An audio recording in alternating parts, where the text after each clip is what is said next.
Greetings, folks. Welcome to another edition of After Hours. Today in my virtual pub, I am joined all the way from West Warwick, you got that Rhode correct. Island, by Charles Reis.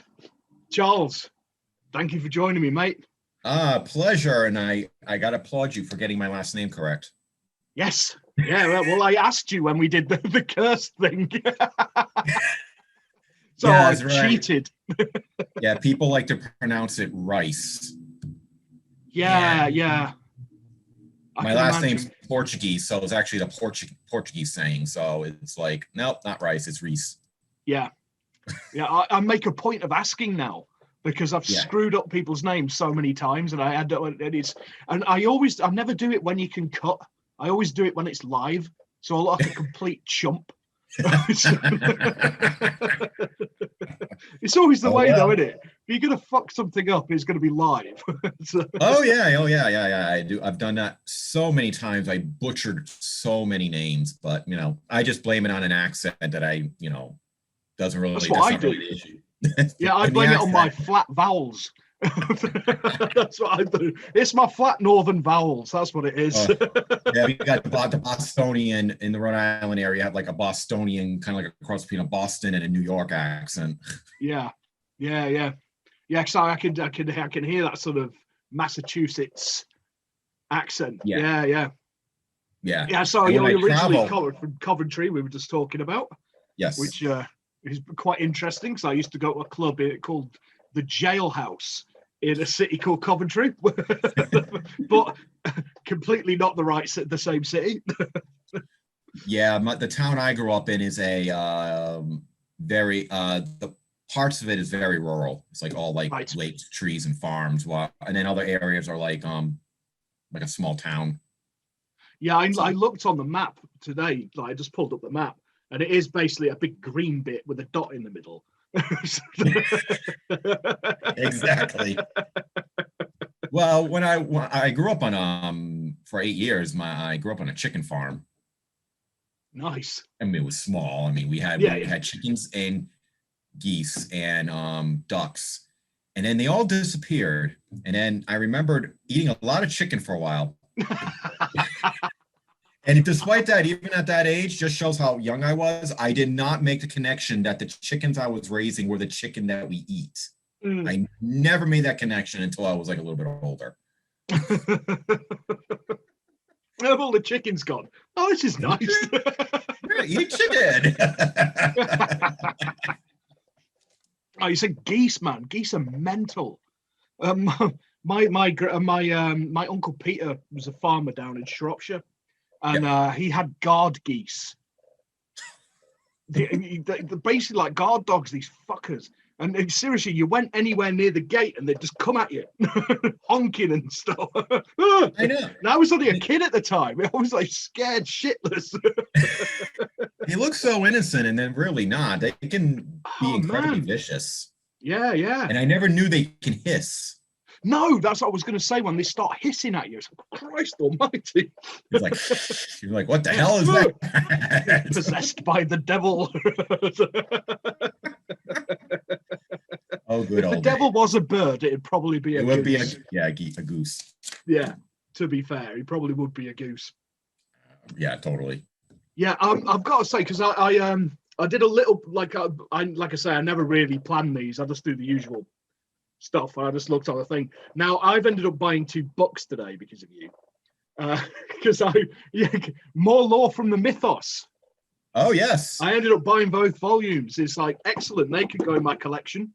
So in case anybody wants to know, it's these books. Hey. Excellent. Yeah. It's because basically, as we're probably going to do now, we're probably just going to talk about Lovecraft for the entire time. But so I spotted them and I was like, oh, I've not got those, because I collect mythos anthologies and books and all the rest of it. I've got bookcases full of it. And I was like, ooh, they look interesting. So yeah, coming on here has cost me money today. So congrats. I had to if it make you feel better, it hasn't cost me any money. Well, no more than usual. Yeah, no, because they just look really interesting. basically a lot of, like, I know you in there, and I know Raz T Slasher. But apart from that, it's a load of people I don't know. So, and I really enjoy that kind of thing, because that's how you find new cool stuff, isn't it? Right. It's also a great way to see how people, because we all know, well, you and I will definitely know that the Cthulhu mythos is incredibly massive and could be easily expanded on and stuff like that. Yeah. So it's always interesting to read other people's interpretation of it. Like, I'll plug myself in for a little bit. In the first volume, there's the one called The Maze. Right. And when I wrote the story, I wanted it to be very faithful to what Lovecraft did. Yes. His vision, not so much the other people. Yeah. I'm kind of blanking. I think one was like Aldrich or something like that. But I wanted, but make my own little spin. And believe it or not, it's also heavily influenced by the Jim Henson movie Labyrinth. Oh, nice. That's cool. That's a cool idea. If you like the movie, which people absolutely love. I love the movie. If you read it, you'll totally pick it up. Excellent from that movie. Well, I look forward to that then. Yeah. But I also created my own monsters for it. And I've created my own old one and my own spin on it. I mean, I've got a very British spin on it. Because I mean, it was like the Ramsey Campbell, probably the biggest UK writer of Cthulhu mythos. It's like when he first approached August Derleth at Arkham House with his short stories. August Derleth basically said, these are great, but go back and write them in the UK, because he set them in Arkham and Dunwich and all this. But it's like, but it's blatantly obvious that you've never been there. So, you're from Liverpool, write them in Liverpool. So that's basically what I kind of did. I was just like, right, I'm going to take a leaf out of that book, British it. So I've got a lot of like PG Woodhouse and stuff like that in mind. But it's like you're saying, I love people's different takes on it. It's very interesting. And people will also put in there you were mentioning about the people using the UK settings. Yes. And obviously with me, I can use the New England settings, and so of course I'm from the area, and you're from there. I mean, you are from Lovecraft country, man. I mean, how far away is Providence now? You're saying what's like that? 15 minutes away, Providence?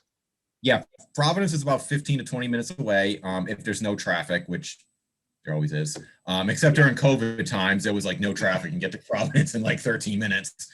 And Arkham is based on Salem, which it's everybody's area's been there.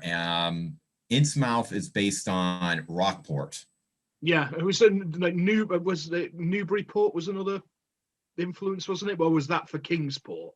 I think that was for Kingsport. Yeah, Kingsport. Yeah, because it's Kingsport and then Innsmouth, isn't it? Which is like Newburyport and Yes.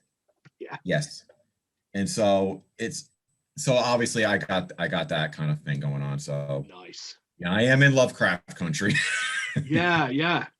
It's on my bucket list, man. It really is. It's like one of my best friends lives in Providence. He was originally from the West Midlands, but not far from Coventry, really, from Dudley. Oh, nice. And I lived there 5 years, and he's another goth, and we DJ together and all that kind of stuff. And he's moved out there now, and he does a lot of nights over there. Clubs. He does a night called Kink at the Askew Club on Chestnut Street, and stuff at the Fate Music Hall. Yeah, in Providence. There you go. But it was him who put together that benefit and that benefit CD that I've been plugging. Yes. Putting the stars right. Yeah. So it's basically I'm like, Matt, when COVID lifts and I've got money, I'm going to come and sleep on your sofa for a bit. Oh yes, when COVID lifts and we have money, which a lot of us don't have at the moment. No. Yeah, well, I'd say that when I have money, it'll probably be about 15 years. So I never have money. So I hear you. I hear you. yeah. Well, Especially with all this, it's like because basically my main income is from DJing. Yeah. Oh God. So I haven't worked in like over a year. I'm gonna say, oh no, you have one of those jobs which depends on crowds. Yeah. So basically, I'm fucked. Yeah. No, it's so terrible with this COVID stuff. I mean, not to be, we're going a little bit off, but it's affected. Like, we used to have like a Lovecraft Con in Providence. Yeah. I mean, it's either, I know there was one called Lovecraft Con, and then there was another one called Necronomicon. Yeah. Yes. And I know they've all been canceled because because Matt used to go to all them. That's why he pretty much moved out there. I mean, he's massive Lovecraftian, and that's basically why he moved there, so he could go there cheaply. I think that's his entire raison d'etre for going there. Maybe. Hey, why not? Providence is a nice city. It has a lot of history to it. Yeah. And it is interesting when you are walking around, and especially if you know the books very well, you realize that, Benefit Street, I've been into many times, Brown University, Federal Hill. Nice. The church on Federal Hill, probably one of my favorites, Haunter of the Dark. Yes, Haunter of the Dark. And I used to live there. I lived there for about 2 years. Oh, nice. Yeah. Nice. And so reading that story, which took place in the neighborhood, and I'm often wondered what church he based it on. There's a couple churches there. So it is at nighttime, that place, if you're off of the main drag where all the Italian restaurants are, is actually kind of spooky in some of those neighborhoods. Excellent. Yeah. It is. Not that you have to worry about Cthulhu mythos creatures, but you might get jumped or something. You might get mugged. You don't have to worry about ghouls. You've got to worry about muggers. Oh, exactly. Same as any city in it nowadays, man. Yeah, but it's a fascinating little city, though. Yeah, it's somewhere I've always wanted to go, because obviously I've always been in there. It's definitely on my bucket list. Is Providence. Yeah, well, obviously the big place you would have to go to would be Swan Point Cemetery. That's where he's buried. Yes. Yeah. And it's interesting. I think most people might know this. I don't know if there's 2 graves. There's a small one that has his name on it, and then there's a bigger, like an obelisk type one, and he's actually buried in the obelisk, not in the obelisk, but under the obelisk. Yeah, underneath it. Yeah. Because he was buried with I believe it was his parents he was buried with. And so it was his mother, wasn't it? I think. Mother, I think it was mother. Yeah, because he was like the quintessential mother's boy, wasn't he? So yes, yes, and I do believe, definitely. I think his father too, but I'm been a while since I've been there. Obviously, ironically, I do got pictures, and you're not allowed to take photographs in there. So under the arm, be quick. But the smaller one was made by fans.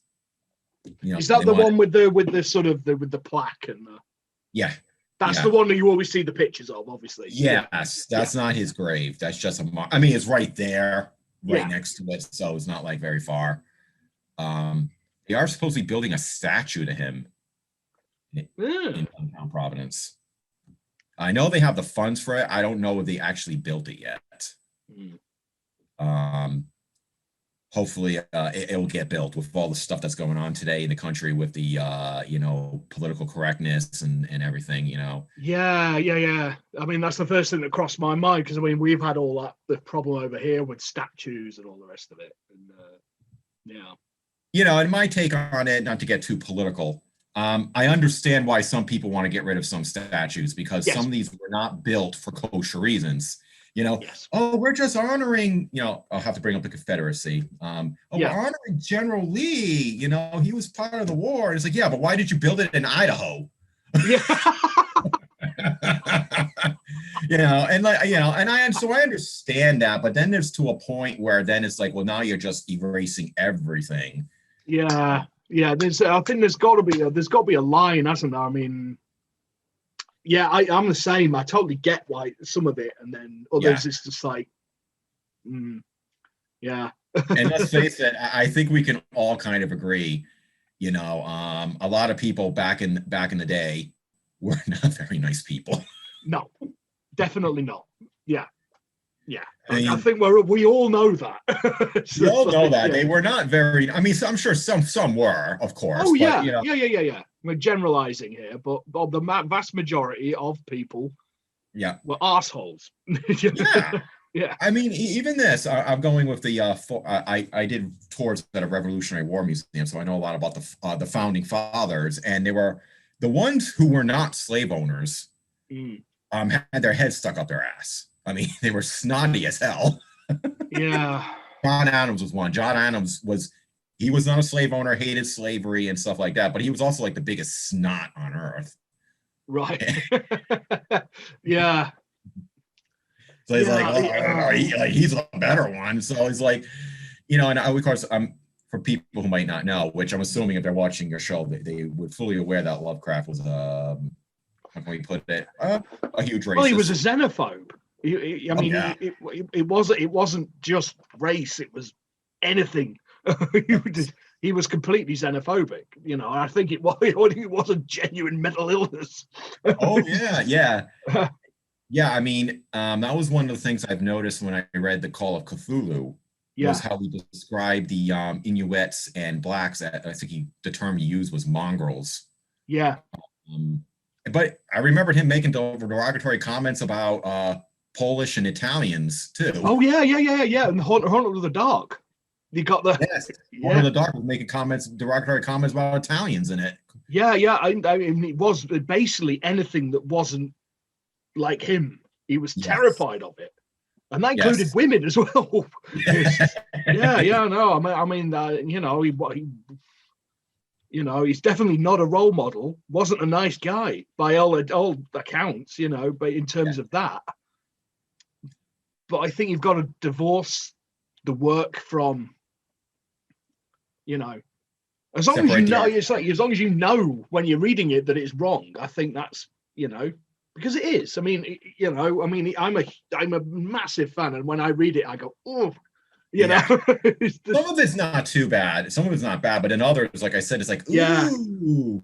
Yeah. Wonders if he actually, how can I loosened up a little bit, a tad.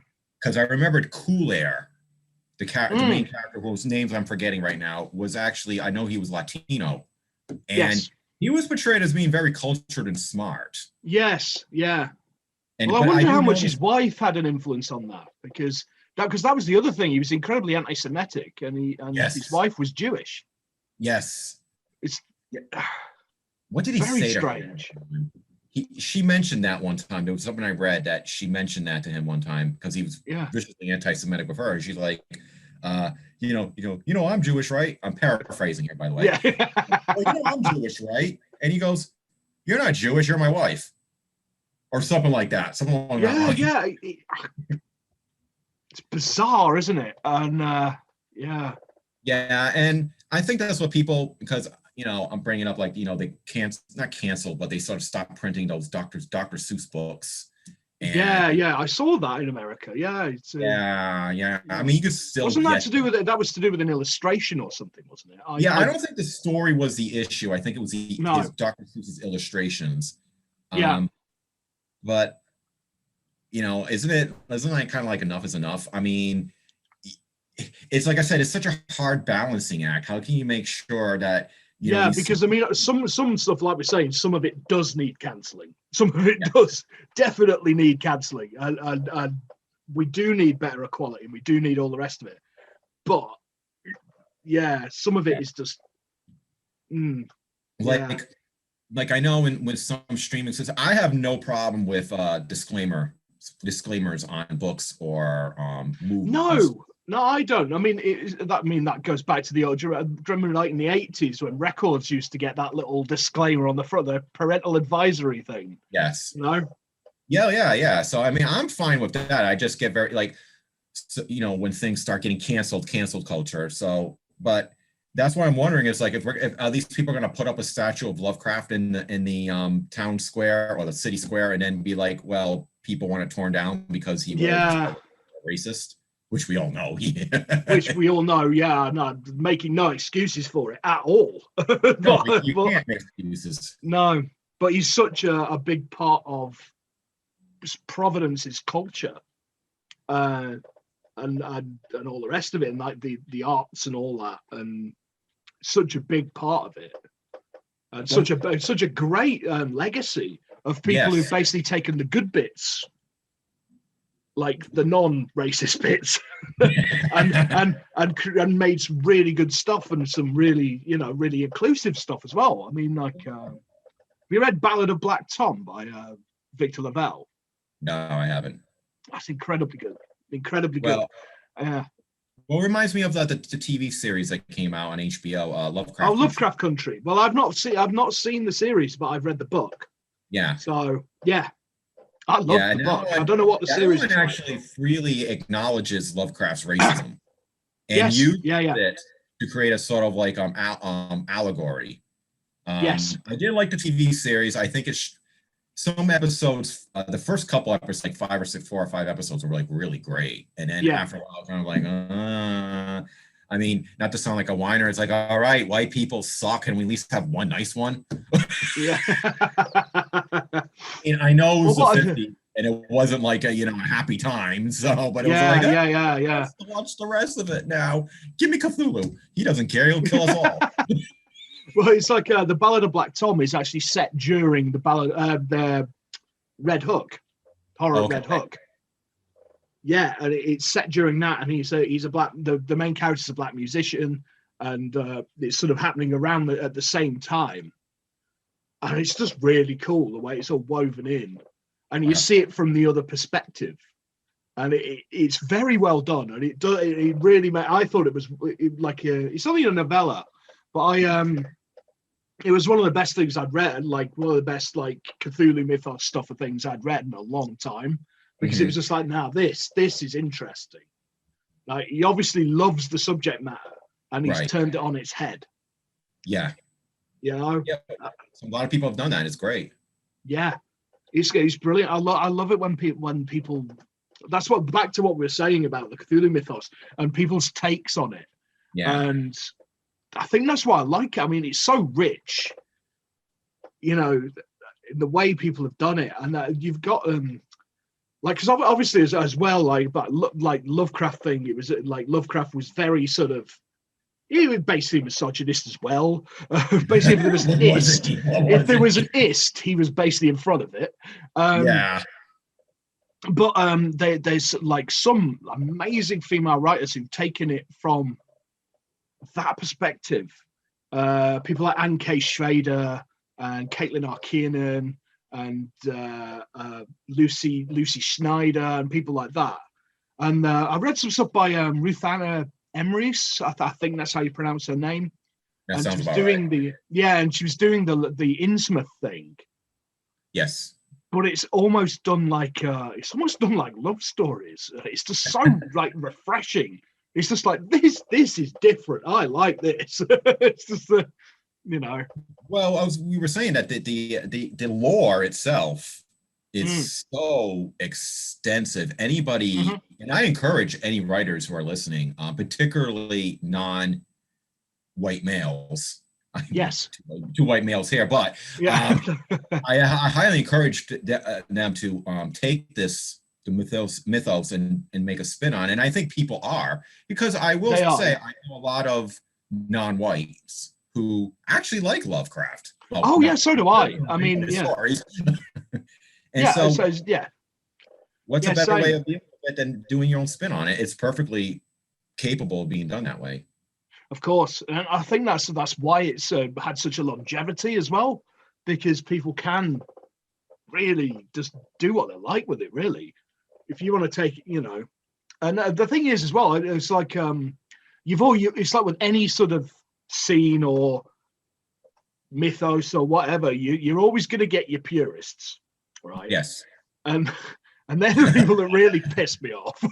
It's just like, it's like you're always going to get them that saying, "Oh, it's not right. It's not. Oh, that's different to how Lovecraft said it." Very fucking near.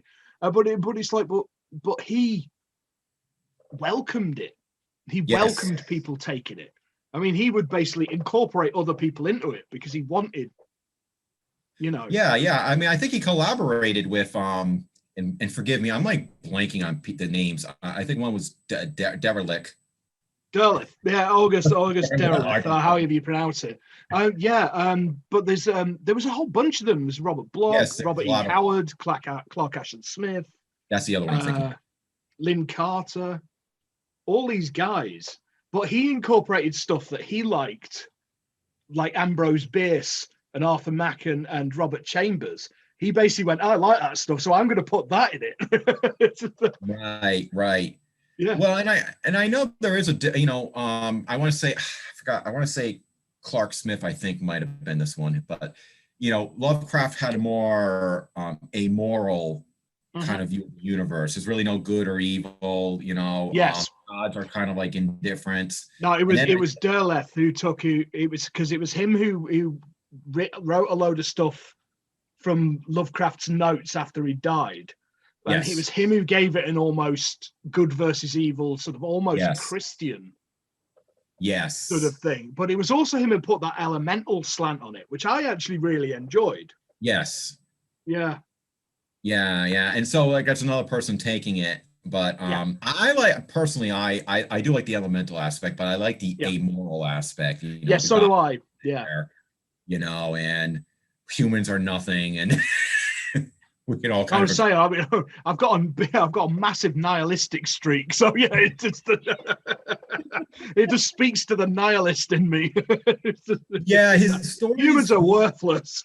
It's all about squid monsters. I mean, really, in reality, you read the stories; they're not happy at all. I mean, they're God no, incredibly pessimistic. Yeah, but I love that. Because we're not all like sunshine and roses. No, God no. Yeah. No, not to sound political again, but in the U.S., but look what happened in the past 4 years. Trust me, I'm quite nihilistic.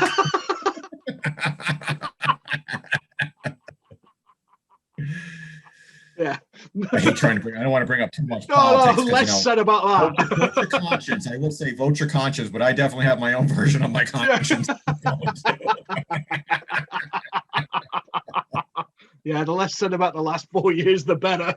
Yeah, absolutely. But so, and I know when I write, I do try to keep a little bit more of the depressing, nihilistic aspect of it. That not to go. It depends on what piece I'm writing, because some of them I take quite into sort of quite irreverent. I tend to have quite a lot of humor in my stuff as well. And the thing is, I use that sort of Derlethian stuff as well when it suits me. Right. But I have ran with the elemental thing a couple of times, but I tend to go for more of the I tend to focus more on the cultists. Right. They're the evil fuckers. Oh, they ever. Cults are really evil in general. Yeah, exactly. Well, I tend to focus on them as like the big thing, and then 9 times out of 10 they call this thing to earth, and then it just kills them because it doesn't give a shit about them either. Well, that's what's so funny about what he's written, and also what others have written. That you have these people who like absolutely are in the cultists and stuff like that, who just absolutely love Cthulhu or Yog Sothoth and Nyarlathotep. Because he's the big head fuck, Nyarlathotep, isn't it? It's just like all his followers. And it's like, we follow you. It's like, now die. Crawling chaos. Have some of that. Like, we don't care about you. Yeah. Well, one thing about the mythos is that most of them, like Cthulhu and Asthoth and stuff like that, kind of like do their stuff and just be like, those humans, whatever. We're just doing our thing. The only one who ever seems to really like to interact is the one whose name I can't quite pronounce, even though you kind of Nefelafetep. Nyarlathotep. Yeah. Yeah. Nyarlathotep. He's the only one that yeah. seems like to interact with humans at all. Yeah. You know, all the rest are like, I don't care. What? Ooh, look, it's an ant. Squish. Yeah. And if the thing is, if you incorporate the King in Yellow, which Lovecraft did, he incorporated Hastur. He interacted as well. Yes. Albeit as an avatar that drives you mad. Of course. Well, it's always like, you know, you see these people talking about making proper Lovecraft movies. Stories are almost a lot of people make some really great Lovecraft stories, but the movies are really hard. If you're trying to make a movie, it's really hard to bring it forward because if you make a very accurate Cthulhu, you go insane. Yeah, exactly. Well, this is it. It's like whenever you read reviews, it's just like, yeah, but it was Cthulhu was a letdown. So what would you expect? Yeah, because what was it? There was a movie called Underwater that actually had Cthulhu in it. I don't think I've seen that. Yeah, it wasn't. I wouldn't say it was a hit. It had Kristen Stewart, the girl who played Bella from Twilight, those god awful movies. Oh God. She wasn't bad. I have to look that up. I've completely missed that one. I thought I was quite up on all my films. Oh, you wouldn't like it. It's not a terrible movie, and she wasn't that bad in it. You know, yeah. I mean, to be honest, I've got a massive collection of Lovecraftian film, and most of them are direct to video, like made on a budget of about £5. Absolute crap, but I love them. Oh yes. One with Nicolas Cage, The Color of Outer Space, was actually pretty good. That was actually pretty good. I still think my favorite was Stuart Gordon's Dagon, which was actually Shadow over Innsmouth. But that was an incredibly faithful adaptation. They got the chase absolutely nailed it. Absolutely nailed it. But he's done, like, Stuart Gordon was like the master of the Lovecraft movie. Did you see his thing he did for Master of Horror, his version of Dreams in the Witch House? I did. I think I might have that on DVD somewhere. I've got it on DVD. I absolutely loved that. I thought that was brilliant. Again, because I read the story first before I saw the movie. Oh, of course, stuff they trimmed out because probably for budgets and stuff like that. But it was, kind of like what was it? Oh God, the rat's name with the face. Brown Jenkins, was it? Brown Jenkins. Yeah, Brown Jenkins. And it's I love Brown Jenkins. But that was pretty good. That was pretty good. Yeah, I was actually quite impressed because now I'll let you know before I go on. When I was in college for my honors project, I actually did a whole thing about Lovecraft's influence on pop culture. Oh, excellent! And nice. Some of the best movies that are very Lovecraftian don't really have much to deal with the mythos, which are The Thing. Yes, yeah. Those are yeah. But the story that was based on came out shortly after Mountains of Madness and was very obviously influenced by. So that's one thing about The Thing. You can pretty much almost say that is John Carpenter's interpretation of them in the Mountains of Madness. Yeah.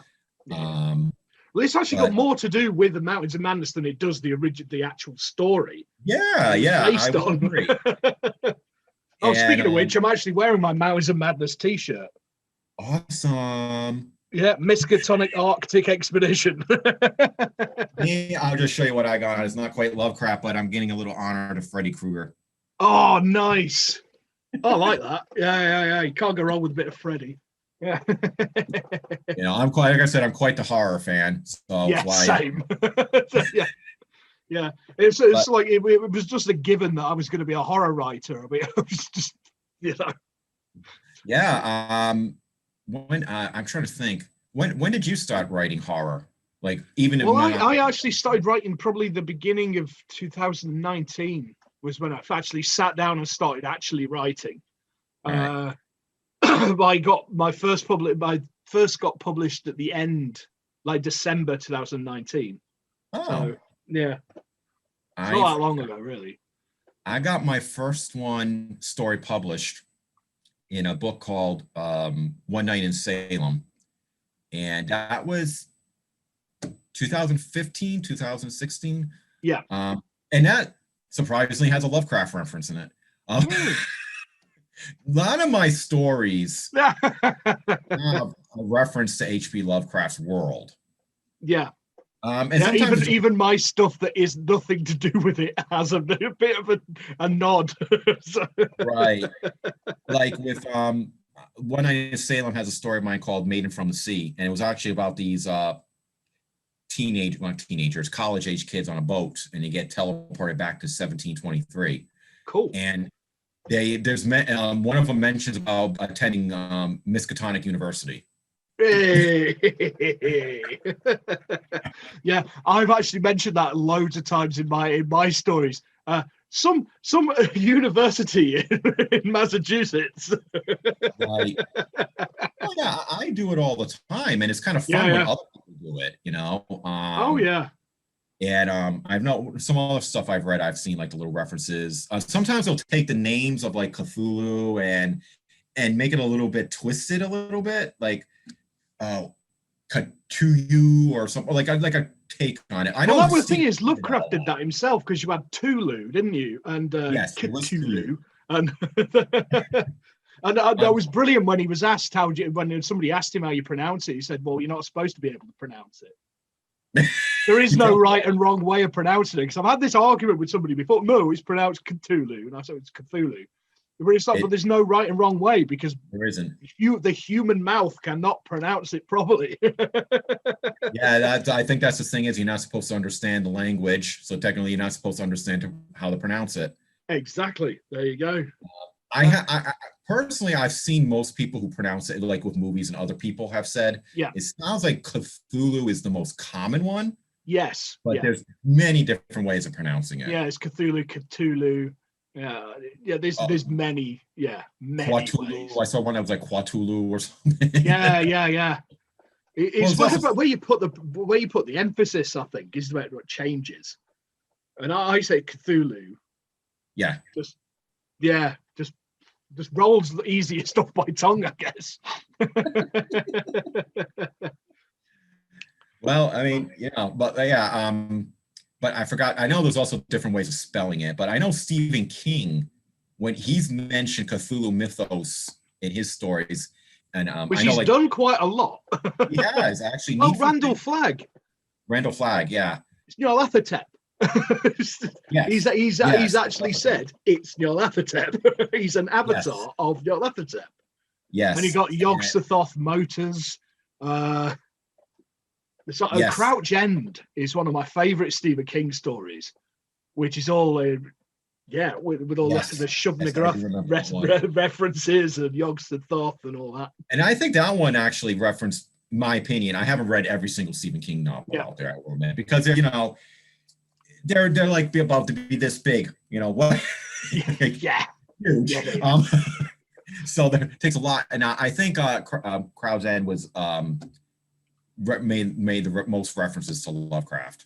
Yeah, Crouch End and Jerusalem's Lot were the two, because they're the ones that always get included in New Tales of the Cthulhu Mythos. If you've got that one, but even recently, Revival, which I think is a great. I really enjoyed Revival. It's actually one of his smaller books as well. You can add, you don't get arm ache reading it. But that's I'm not going to ruin it because it's a great premise and all the rest of it. It's really good, but it's like it uses the Vermis Mysteries, Mysteries of the Worm, Robert Bloch's tome, as well as like the Necronomicon, and on our special edition Colton is in there, and it's all like, oh, this is good stuff. Well, it is cool when you hear like. I like not just movies in general.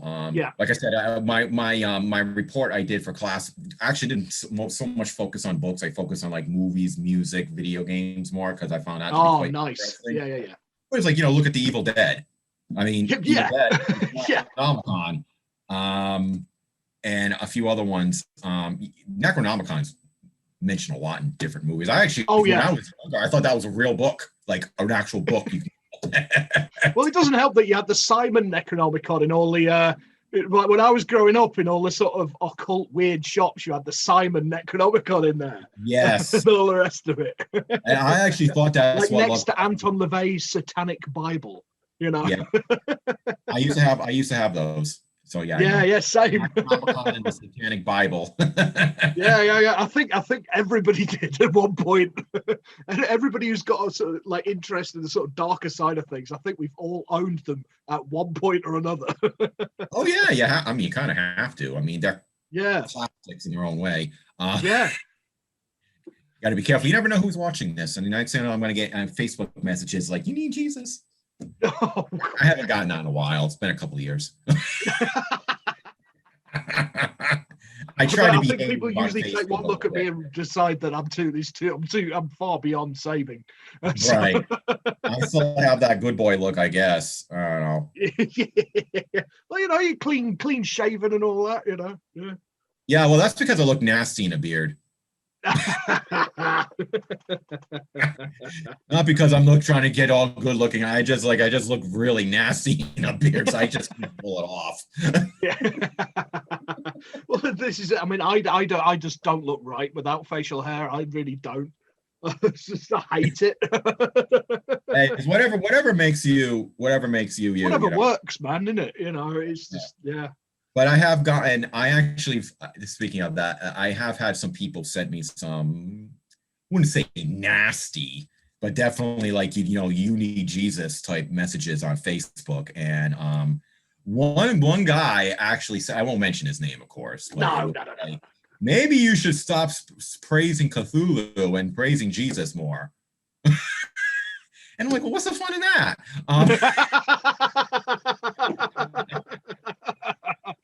But I've never had any of that. The best one I've ever had was I had a nutcase. I took screenshots of this. I had a loony actually friended me and then sent me a message, right? And the message was, I swear, as the word of a lie, was, "Hi, I want you to cook me and eat me." So some new nutcase. Yeah, and then he was like the pictures of him sort of stretched out naked like this, and I was just like, block. Yeah. Oh my God. I kept screenshots. I'll show them you. They're hilarious. It's like, "Hi, I want you to cook me and eat me." And why would? Oh my gosh! What are the great? So I'm not Armin Muse. Now, why would he make you think that you want to eat him in the first place? No. I was just like, I'm not Armin Muse. I'm not the German cannibal. I know. That was the first thing I thought of was that incident in Germany. I was like, yeah.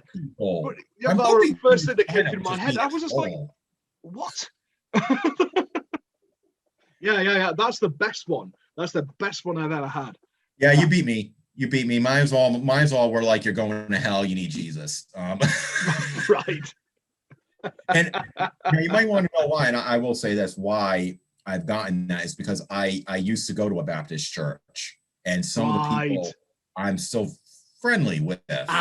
Got you. Sometimes their friends friend me, and then they get mad. Like I had this picture, and it's still on my Facebook. There was two of them. One was, it's going to get blasphemous here, of course.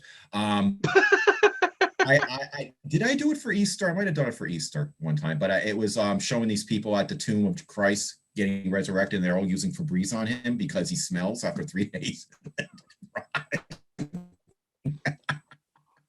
I got in trouble for one a few years ago. I actually got in trouble for one of those as well. It was, no more nails, the glue. Yeah. Jesus on the crucifix with a big smiley face. It's a miracle. No more nails. Well, there was another one. We can go on for this. There was another one with it was a crucifix, and it says Jesus saves on top, and then it says you 10% of underwear on Walmart. And I don't do it that often anymore because I try to be a little civil, but every now and then I like to put in something offensive. Thing is, I don't realize it's offensive when I do it. It's just, to me, it's just comedy. I mean, because I like grew up with like Monty Python's Life of Brian and all that. It's just like, to me, it's just funny, and that's why my partner, like, she's like my my PR person. She's like, no, don't post that. just don't do it. Yeah. There was a few times, there was a couple of them that I was like, I want to post this so bad, but I really can't, because even I'm like, it's so far, I love it, but I don't know if I can do it. Yeah. I'll tell you, it was a little nasty, I will admit, maybe because it wasn't really funny, but I just was like, aha. But it was like, it showed the devil, like a horned devil, like has like a knife around Jesus's neck, and to me it was funny. I mean, I know maybe that's not everybody's cup of tea, but I thought it was funny, and I'm like, I can't repost this. I just can't. I want to, but I really can't. It was actually one I think you'll appreciate. It was the devil going over Jesus's shoulder, and he was like, dude, you're gonna have to vote for me or he's gonna get back in.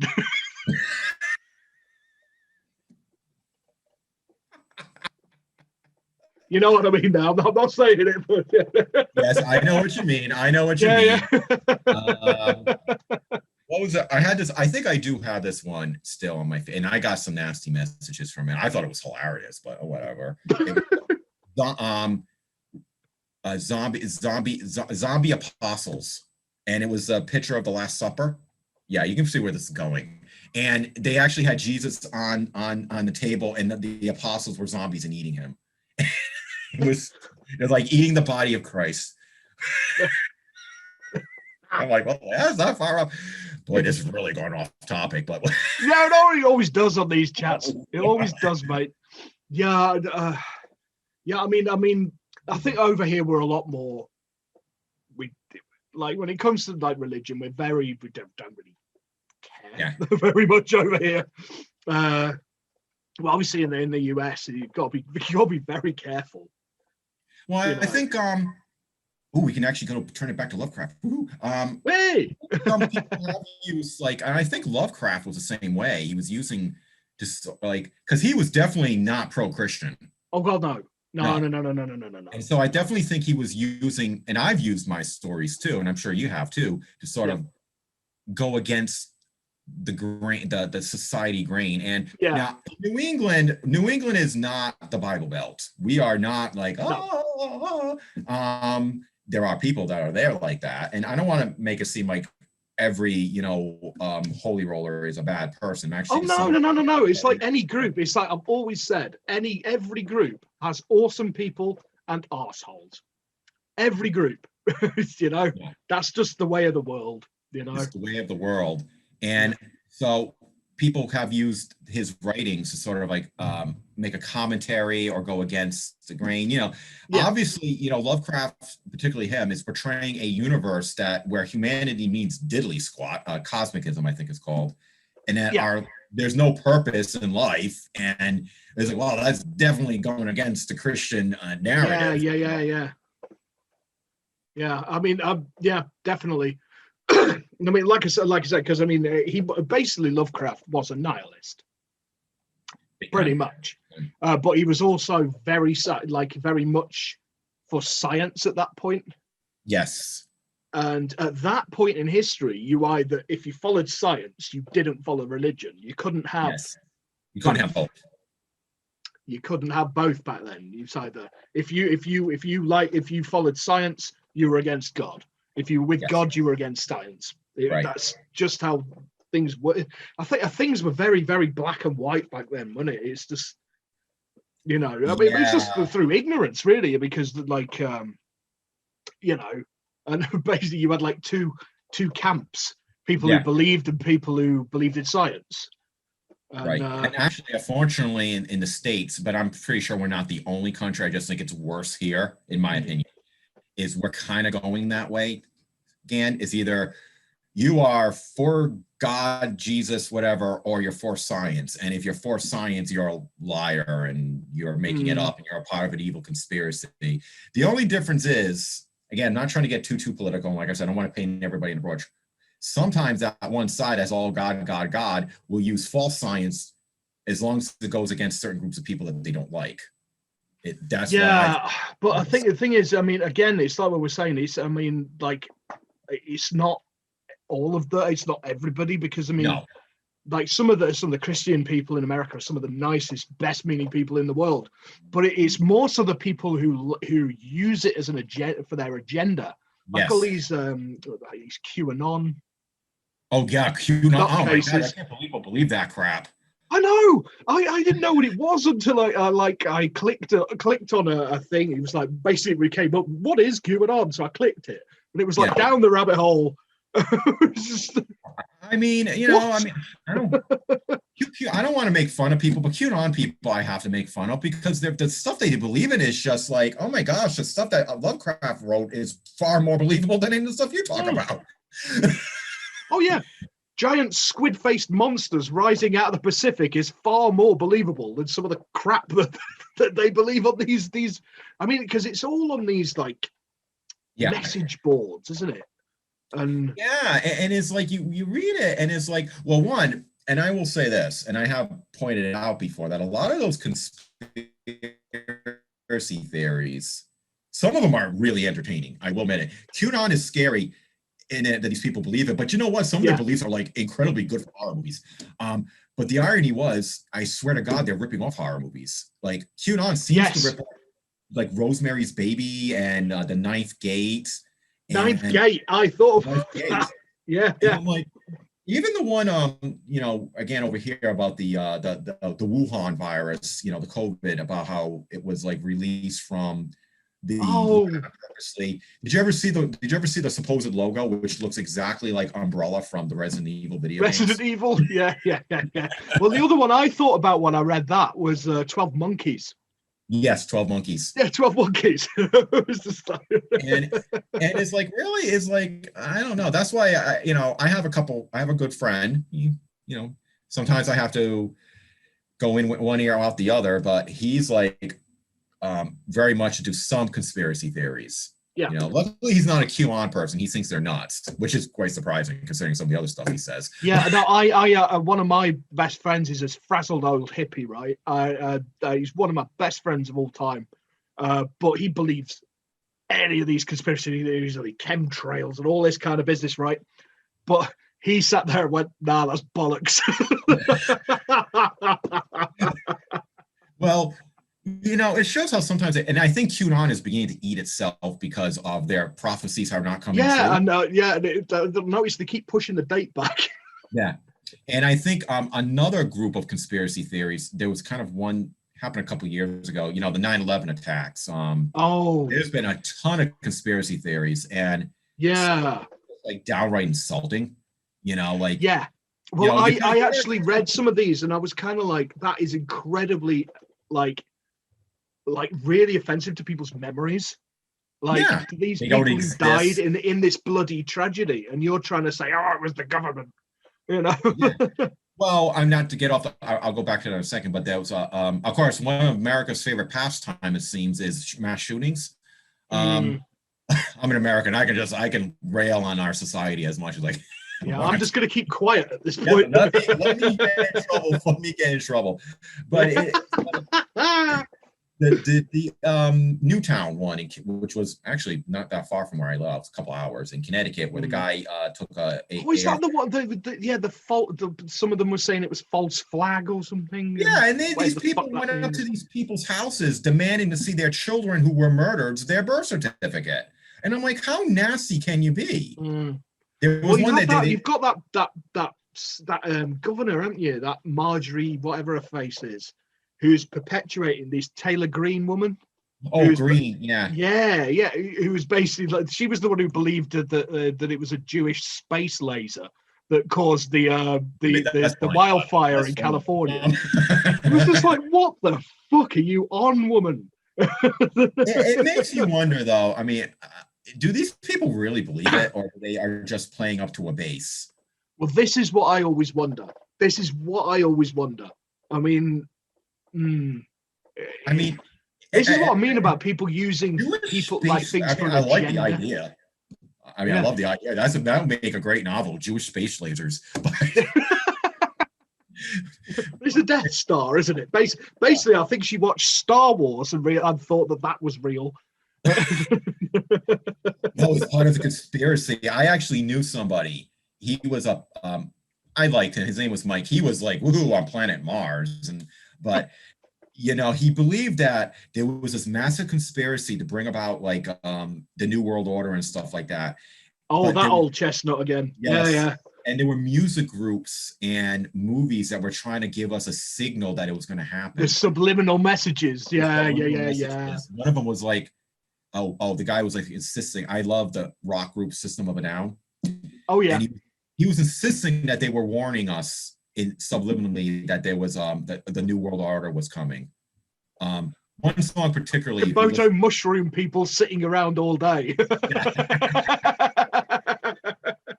It's like makes you wonder if Lovecraft was here today, would he be even more racist than he already was, or would he be like just like, screw America, you guys are helpless? Thing is, though, he was an Anglophile, wasn't he? I mean, he was massive Anglophile. Yes. Which always really confused. It's like when I first started writing, I didn't realize how many subtle differences there were between UK English and US English. Especially because like Lovecraft was one of my big influences. So I'm sending a thing. I'm like, I sent a story to a magazine. I can't remember who it was. I sent it to this magazine, and they didn't specify that it had to be US. Yeah. Because obviously, if they specify, I'll just change my lingo. Yeah. Yeah, I'll just change my word, my bloody.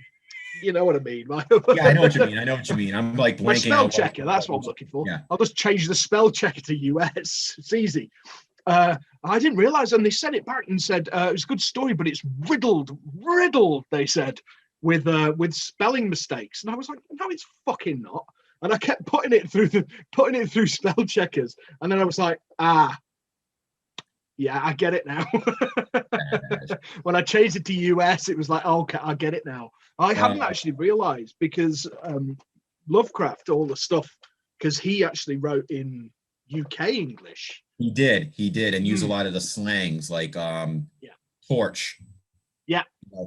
I mean, some people do use that term. It's a term now is becoming slightly more common for flashlight, but it's like when I read it, I'm like, wait, he's holding a torch? Yeah. Well, it's like now I actually write flashlight because that's the one thing that really confuses the shite out of American editors. Yes. It's like, where's he got a stick with fire on from? It's like, no, it's a little electric torch, man. I gotta tell you this. I have to tell you this funny story because I've been to the UK several times. Yeah. And I was with my friend Andrew. We were watching a Agatha Christie show. I forgot the name of it. It was like some French guy with a big mustache. Poirot. Thank you. Poirot. And Classic. he was like, they were talking. These two guys were talking, and he says something along the line of, "Would you like some faggots?" And I'm like, "What? What did he say?" And I'm like, "Andrew, did he just say faggots?" And now Andrew goes to me, goes, "Why, yes. Don't you have faggots in America?" And Yeah. We must be talking about something completely. Well, funnily enough, one of Callum, who does the editing and all the rest of it, he did a story, which I've actually narrated. I'll dig it out. That I actually narrated for him about faggots. It's called Lunchtime, and it's about like a dinner lady. Yeah, because faggots over here, especially if you're in the Midlands or the North. I mean, I grew up and it was like faggots, mash and peas. Yeah. It's like with gravy, you know. Yes. Yeah. It's basically. And that's I'm a chef. I used to make the damn things. Yeah, there was the other one that gets Americans, I've noticed, is a fag. Yes. A smoke. We call them a fag. Yeah. I'm just popping out for a fag. There was another incident. I mean, I have so many funny incidents with the British and English. Yeah. And there was this one time we were going to. He wanted to pick. I was going to make him a cake, and so we went to a grocery store, and he made a comment. This guy was pulling out, and Andrew goes, "Ugh, Guy's not paying attention, backing up very slow with a fag in his mouth. And I like, oh, you do mean a cigarette, right? Because that's like the first that my mind went completely somewhere else. Another one of my very close friends is actually from St. Louis. Yeah. And he came over here and he actually lived with me for a long time. And he worked with me and all the rest of it. And I was telling him a story when he first moved over. It was like there I'm sitting outside this pub with a fag in my mouth. And this guy comes up and he's just like, what? I'm like, a cigarette, you fucker. Well, there was another one, because I can go on all day about this, and you can almost make an entire program, but I was in Wales with a group of other friends from Britain. Yeah. And this guy's name was Robin, who unfortunately passed away recently.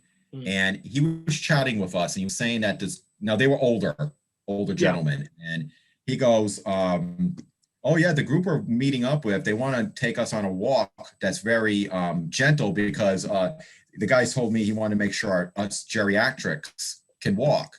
And I'm like, I was laughing. I'm like, oh, you guys been dissed. And then they look at me, and I'm like, what do you mean? Oh, you guys been owned. And they're like, what? What? You guys were insulted.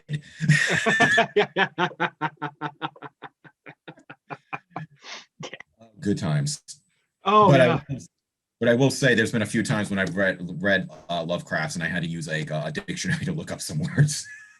Yeah, and it was something like I think the one before just reminded me.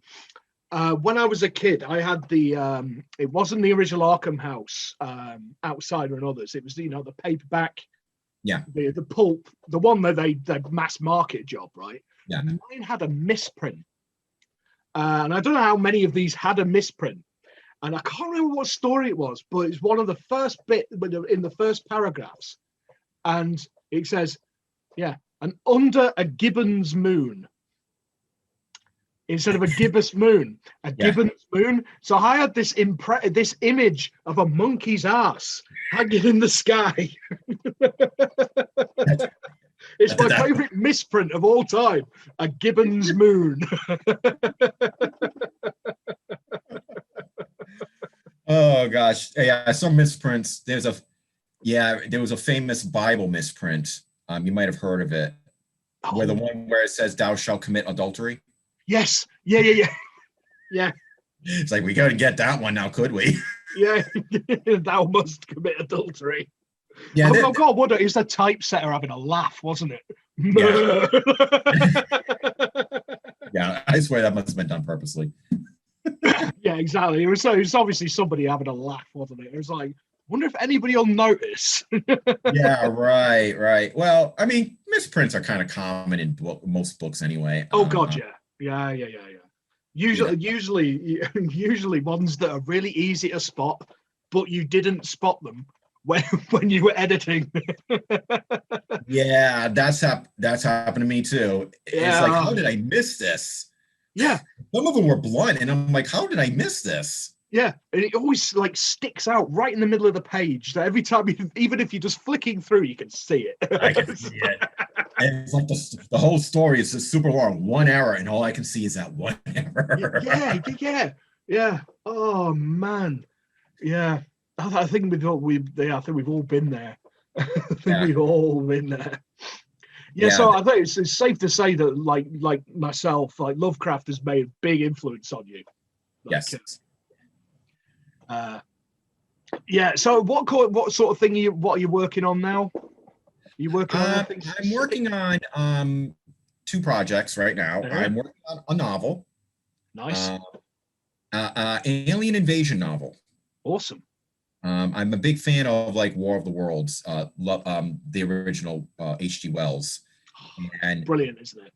And I do love Alien Invasion. Yeah, it's a great book, actually. Oh yeah, I didn't realize for a book that was written back in the 1890s how progressive it was. I mean, the whole book bashed colonialism like big time. Oh God, yeah. I mean, it was incredibly ahead of its time in more ways than one. It was just So Well, I was like, forward thinking. yeah, I was like, whoa, this is like, because in essence, the whole, for people who might not have read the book, because they might be too busy thinking of the movies. The movies are loosely based on the book. They're not really accurate. But the Martians were treating Britain the way Britain has treated the rest of the world. Well, It was basically it was the British colonialism inverted, pretty much. Yes. And it was a commentary, I think, on that, you know, because especially when it was written, the empire was sort of on a decline. People were starting to basically say, "No, we've had enough of this bullshit now." You know, right? Quite and rightfully so. It's just, you know, and it was so, like you say, it's so progressive for its time. And you can be quite surprised when you look at some of these old books and what they're saying is like, well, I mean, not to go on another, but there was one book. It was an Arthurian, Arthurian romance genre from France. I want to say it was the 14th century. It was called Silence. Silent. We will say silence, but I guess if you make it a little bit French, it's like silence. Yeah. I think I know what you mean. Yeah. I'm like reading this, and I'm like, wow, this thing is like incredibly progressive. It's saying that, at least how I interpreted it, the whole point was of a woman raised as a girl raised as a man, and she becomes a very good knight. Yes. And it almost indicated that women could be equal to men, but society teaches them how to. Yeah. But that thing is, that trope has been around like probably since then. And and I just think it's interesting that some people don't realize that it's always like, people have always thought that. Right. It was just the people in charge that didn't. And it took a long time for things to change. But I think people have always thought, you know, I mean, it was always the thing of the woman dressing up as a boy to go to sea was the big thing in Britain. Right. And becoming like a big sort of like swashbuckling hero and all the rest of it. It's like, yeah, she could do it just as well as us blokes. Yeah. I mean, that's what I took from it. Yeah. You know, and there were a few women who did. Like Anne Bonny and all that. Yeah.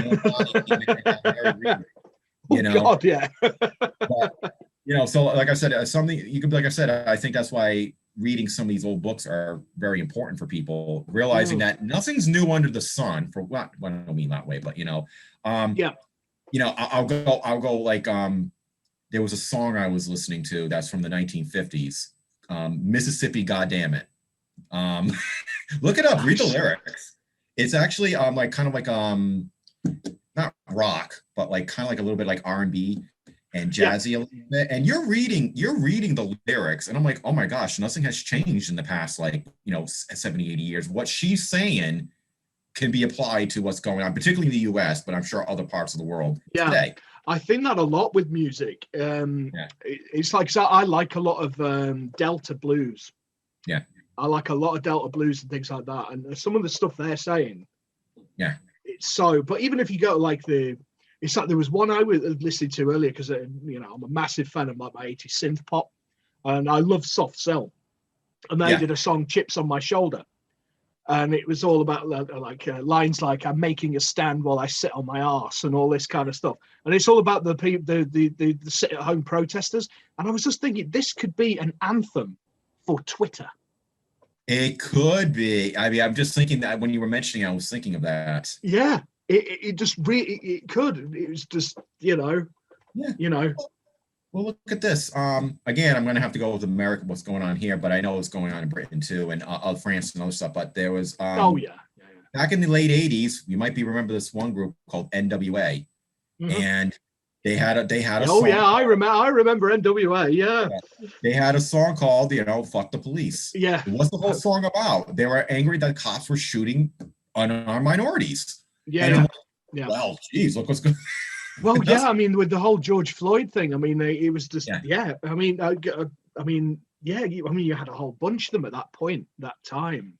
You had the NWA and you had the Public Enemy, and all these guys. I actually really enjoyed that sort of stuff. I mean, I'm not a fan of the modern hip hop, Yeah, me because either. Not a fan of a lot of modern music, but yeah. I'm not. No, I was just gonna say I'm just not a fan of modern music. But some of that stuff was absolutely superb, and yeah, and just where it all come from. It's like Rage Against the Machine was another one. Yes. I mean, what they were saying then, back in like 1993 or whenever it was when the first album came out, 92, 93. I want to say 92, but might be 93. Yeah, I think it was 92. I think it was 92. That you play that is so relevant today. Well, it's almost sad to think that the stuff is still relevant. It should. It really upsets me. It was like when all of this sort of when it all kicked off in the wake of the George Floyd like thing and all that, and everything else sort of snowballed from there. And I remember saying it to my partner at the time. I was just like, I cannot believe we're in 2021 and this is still a fucking problem. This should have been dealt with decades ago. It should have been. And then you got these people, and again, I'm not criticizing everybody because sometimes I think some people might just be ignorant of the situation. Yes. Yeah. It's like, well, things have changed. There's no racism. And I'm like, well, I can't stand people who say there's no racism. I'm like, oh, please. That is like the biggest lie on ever. But I know a few people who are like, I'm not racist, but which means. Oh, I actually posted something on Facebook and said a while ago and said, I think anybody who says I'm not racist but should instantly be allowed to be punched in the face without any reprisals from the police. Right. Because the next thing they're going to say is going to be racist. Yeah, and it's the same. It's like sexist but or homophobic but. It's like anybody who says "but" after that sentence, it's just you should just be allowed to punch them in the face. Yeah, and we're on the same page in that. I mean, yes. Yeah. Try to go back a little bit to Lovecraft because I know. Yeah. We can tell when we read Lovecraft stuff. Things have changed. Yes. Somewhat for the better. Oh God, yeah. But we've still got a way to go, man. Yeah. And I wish more white people would realize that. Minorities and non-whites already know that. Yeah. And they've been trying to tell the white people for like decades, and we're not listening. Yeah. I think on the whole, there has been a definite for the better. Yes. But there is still that block, that core, I put a lot of it down to education and how people are raised. Because if they're raised in a household that is basically saying, these are bad, they are bad, these are evil, they are evil, you're perpetuating this bullshit. I think basically, society and schools and things should do more to educate the shit out of people. Otherwise, it's just going to continue on to another generation, and we'll still be in the same shit that we're in now in 20 years' time. The saying goes, 1 step forward, 2 steps back. Yeah. It seems like it's been that way, for some time. We do all this, and not just here, but like I said, around in different parts of the world. I mean, it's not just the US, it's not just the UK. I mean, it is global. Yeah. I mean, I just want everybody to be happy. We should all be, exactly. And in the my end, thing is, he doesn't care what you look like. He's going to kill you anyway. Yeah. my comment, my thing has always been, the world would just be a great place if we all lived by one mantra, and that mantra is, don't be a dickhead. That's very easy to follow. Yeah, isn't it? That's what I think. It's just like, don't be a dickhead. Don't be a dickhead. And everybody will be cool. So if everybody wakes up one morning and decides not to be a dickhead, the world will be sorted. Yeah, we can only hope one day. Yeah. No, definitely. Gotta watch out for the nihilistic views, because obviously where I'm like, but do I have faith in humanity is going to do that? Lovecraft is correct. I don't. Let's get the old ones to wipe us all out. Just yeah, faith in humanity. Especially now, wearing a bit thin. Yeah. Yes. That's why I try not to look at the news. It's just so fucking depressing. It's like, wow, the apocalypse is on us or something.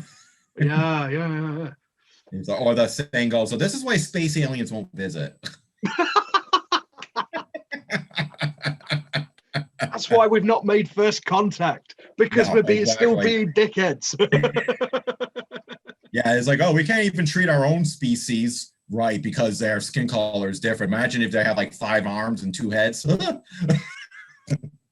It's right, isn't it? Yeah.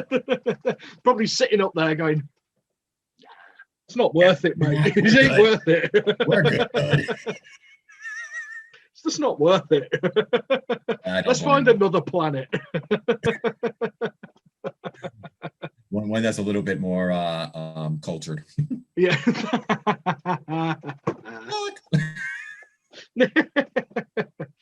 Well, mate, this has been brilliant. We've basically ranted and raved. Hey, that was quite fun. I mean, that's how it goes.